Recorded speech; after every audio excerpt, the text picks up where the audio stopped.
नमस्कार दोस्तों, आप सभी का बहुत बहुत स्वागत है आपके अपने YouTube चैनल पर। दोस्तों, सिलेक्शन सीरीज का यह छठा वीडियो है। अगर आपने पिछले वीडियो नहीं देखे हैं तो कृपया उन वीडियो को जरूर देख लें। हिंदी से संबंधित आप किसी भी परीक्षा की तैयारी कर रहे हैं तो आपके लिए बहुत ही उपयोगी है। आज का टॉपिक है छायावाद। छायावाद से संबंधित जितने भी महत्वपूर्ण तथ्य हैं और परीक्षा में पूछे जाते हैं उन सभी का हम लोग क्रम से अध्ययन करेंगे। तो शुरू करते हैं।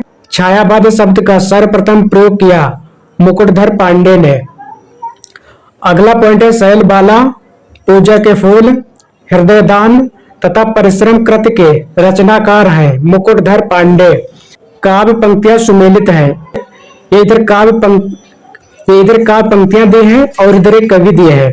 पंक्ति विपुल मणि रत्नों का छवि जाल। ये पंक्ति है पंत की, सुमित्रा नंदन पंत। अगली है जीवन का लेकर नव विचार। यह पंक्ति है प्रसाद यानी जयशंकर प्रसाद की। सुमन हृदय में सेज बिछाते। यह पंक्ति महादेवी वर्मा की। सुनता वसंत में उपवन में कल कुंजित पिक। यह पंक्ति निराला की। छायावाद स्थूल के प्रति सूक्ष्म का विद्रोह है। यह कथन है डॉक्टर नगेंद्र का। छायावाद को सख्त काव्य कहा है डॉक्टर रामस्वरूप चतुर्वेदी ने। छायावाद को राष्ट्रीय जागरण की काव्यात्मक अभिव्यक्ति कहा है डॉक्टर नामवर सिंह ने। परमात्मा की छाया आत्मा में और आत्मा की छाया परमात्मा में पड़ने पर छायावाद की सृष्टि होती है। यह कथन है डॉक्टर रामकुमार वर्मा का। केवल सूक्ष्मगत सौंदर्य सत्ता का राग कहकर छायावाद का विरोध किया था महादेवी वर्मा ने। छायावाद का उक्त स्वतंत्र सामंती मर्यादाओं के विरुद्ध बहुत बड़ा कदम था। यह कथन है डॉक्टर नामवर सिंह का। आचार्य रामचंद्र शुक्ल के अनुसार छायावाद में प्राप्त होने वाली प्रत्येक शैली पर प्रभाव है फ्रांसीसी साहित्य का। छायावाद बड़ी सहृदयता के साथ प्रभाव स्वामी पर ही विशेष लक्ष्य रखकर चला है। यह कथन है आचार्य रामचंद्र शुक्ल का। अगला पॉइंट है छायावादी युग का प्रवर्तक माना जाता है जयशंकर प्रसाद को। छायावाद की पहली रचना है झरना। इसका समय है 1918 ईस्वी। अगला पॉइंट है कवियों का आरोही क्रम है प्रसाद, निराला, पंत, महादेवी। आधुनिक काल की वह काव्यधारा जिसमें रहस्यवाद की भावना पाई जाती है छायावाद में चित्रात्मक भाषा, लाक्षणिक पदावली, विशेषण, विपर्यय, स्वच्छंद भावावेश, मूर्त विधान विशेषताएं हैं छायावाद की। आधुनिक काल के तीसरे स्थान की प्रमुख साहित्य प्रवृत्ति है छायावाद। परीक्षा उपयोगी महत्वपूर्ण तथ्य। कामायनी महाकाव्य में निहित दर्शन है प्रतिविज्ञा दर्शन। कामायनी महाकाव्य में सर्ग है 15।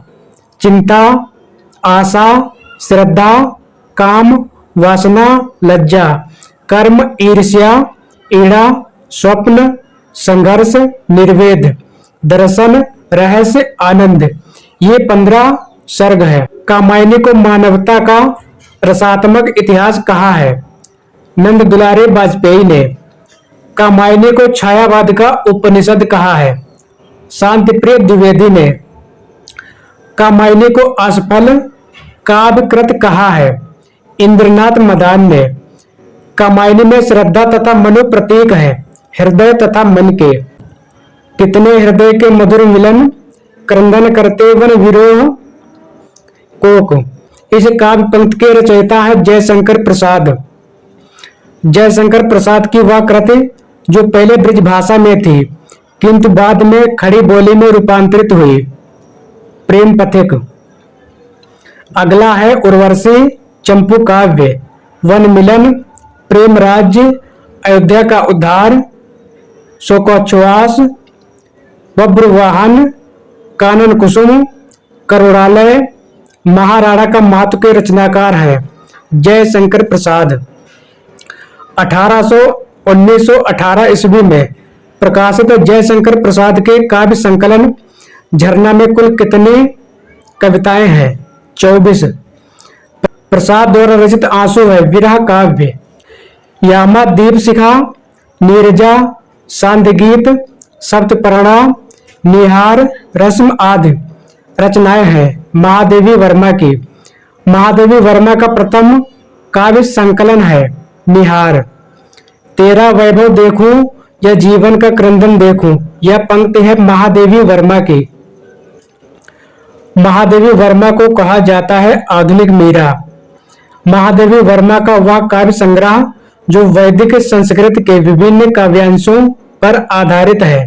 सप्तपर्णा सूर्यकांत त्रिपाठी निराला की कविता राम की शक्ति पूजा पर सर्वाधिक प्रभाव है। कृत्यवास रामायण का।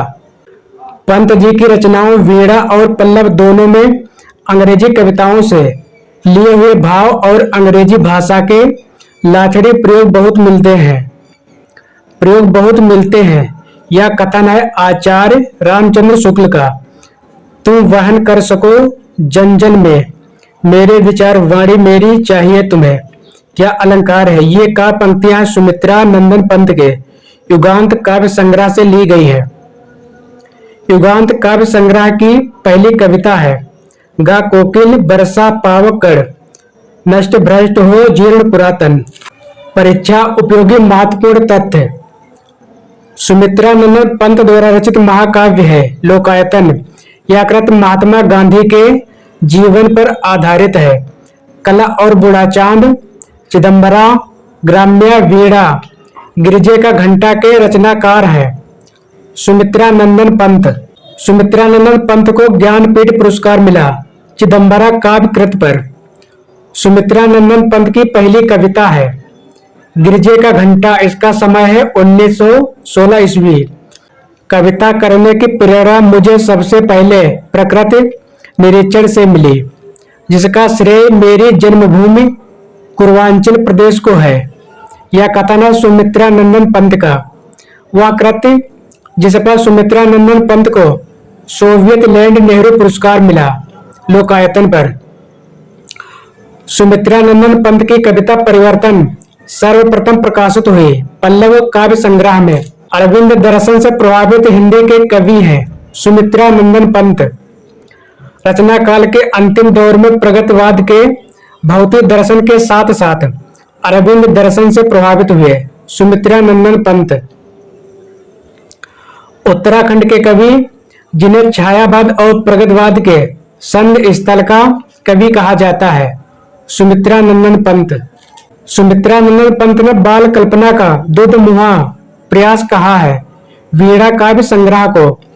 प्रकाशन वर्ष की दृष्टि से पंत की रचनाओं का क्रम है गुंजन, इसका समय 1932 ईस्वी। युगांत, इसका समय 1932 ईस्वी। ग्राम्य का समय है 1940 ईस्वी। लोकायतन का समय 1964 ईस्वी। छायावाद का घोषणा पत्र कहा जाता है पल्लव की भूमिका को। महाकाव्य या प्रबंध काव्य है कामायनी, प्रिय प्रवास, साकेत। बुरांश कविता के रचयिता हैं सुमित्रा नंदन पंत। हिंदी साहित्य में महाप्राण कहा जाता है सूर्यकांत त्रिपाठी निराला को। सूर्यकांत त्रिपाठी निराला की काव्य रचनाएं हैं अनामिका, परिमल, गीतिका, तुलसीदास, कुकुरमुत्ता, राम की शक्ति पूजा, बेला, अर्चना, आराधना इत्यादि। गीत गुंज काव्य संकलन के रचयिता हैं सूर्यकांत त्रिपाठी निराला। नए पत्ते, पंचवटी प्रसंग काव्य के रचनाकार हैं निराला। परिमल तथा अड़िमा काव्य कृत के रचनाकार हैं निराला। पेट पीठ दोनों मिलकर है एक, चल रहा है लकुटिया टेक, इस काव्य पंक्ति के रचनाकार निराला जी हैं। इसमें चित्रण है भिक्षुक वर्ग की दयनीय स्थिति का। सूर्यकांत त्रिपाठी निराला का जन्म हुआ था महिषादल, मेदिनीपुर, पश्चिम बंगाल में। साहित्यिक क्षेत्र में सर्वाधिक विरोध हुआ था सूर्यकांत त्रिपाठी निराला का। वह उस शाखा का वन विहंग उड़ गया, मुक्त नभ निरस्त रंग, इस काव्य पंक्ति के रचयिता है सूर्यकांत त्रिपाठी निराला। प्रतिपल परिवर्तित व्यूह, वेद कौशल समूह, राक्षस विरोध प्रवीण, क्रुद्र कवि विषम। इस काव्य पंक्ति के रचनाकार हैं सूर्यकांत त्रिपाठी निराला। कविता राम की शक्ति पूजा में संकलित है। राम की शक्ति पूजा का प्रकाशन वर्ष है 1936 ईस्वी। निराला की लंबी कविताएं हैं सरोज स्मृति, कुकुरमुत्ता, राम की शक्ति पूजा। निराला द्वारा रचित बादल राग कविता का संबंध है प्रकृति के सौंदर्य से। यह है उपाय कहा उठे राम जो मंदिरित घन, कहती थी माता मुझको सदा राजीव नयन। यह काव्य पंक्ति है निराला द्वारा रचित राम की शक्ति पूजा से। धिक जीवन जो पाता ही आया है विरोध। इस काव्य पंक्ति के रचनाकार हैं सूर्यकांत त्रिपाठी निराला। परीक्षा उपयोगी महत्वपूर्ण तथ्य। मुक्त छंद के प्रणेता है निराला। निराला द्वारा रचित जूही की कली 1916 ईस्वी है। मुक्त छंद की कविता। रबड़ या केचुआ छंद कहा गया है निराला की कविताओं को। निराला जी का प्रथम काव्य संग्रह है अनामिका। इसका समय 1923 ईस्वी। सरोज स्मृति 1935 ईस्वी में वर्णित सरोज है निराला की पुत्री। निराला की अंतिम कविता है पत्रों कंठित जीवन का विष बुझा हुआ। प्रिय स्वतंत्र रव अमृत मंत्र नव पंक्ति वाली कविता का संबंध है निराला द्वारा रचित वर्दे वीणा वादिनी शीर्षक कविता से। निराला की व्यंग्यात्मक कविता है कुकुरमुत्ता। छायावाद प्रकृति के बीच जीवन का उद्गीत है। यह कथन है महादेवी वर्मा का। छायावाद विलायती अव्यंजनावाद का विलायती संस्करण है। यह कथन है आचार्य रामचंद्र शुक्ल का। उत्तर छायावादी कवि हैं नरेंद्र शर्मा, हरिवंश राय बच्चन, रामेश्वर शुक्ल, अंचल इत्यादि। फैंट समाटा का संबंध है छायावादी काव्य आंदोलन से। राष्ट्रीय सांस्कृतिक काव्य धारा के रचनाकार हैं माखनलाल चतुर्वेदी, बालकृष्ण शर्मा नवीन, सोहनलाल द्विवेदी, सुभद्रा कुमारी चौहान, उदय शंकर भट्ट इत्यादि। राष्ट्रीय सांस्कृतिक काव्य धारा की रचनाएं हैं हम विस्पाई जन्म के। यह रचना है बालकृष्ण शर्मा नवीन की। सूत की माला यह रचना है हरिवंश राय बच्चन की। विसर्जन यह रचना है उदय शंकर भट्ट की। दोस्तों आज की सेवा यहीं पर समाप्त करते हैं। मिलते हैं अगले वीडियो में नए टॉपिक के साथ। जय हिंद, जय भारत, वंदे मातरम।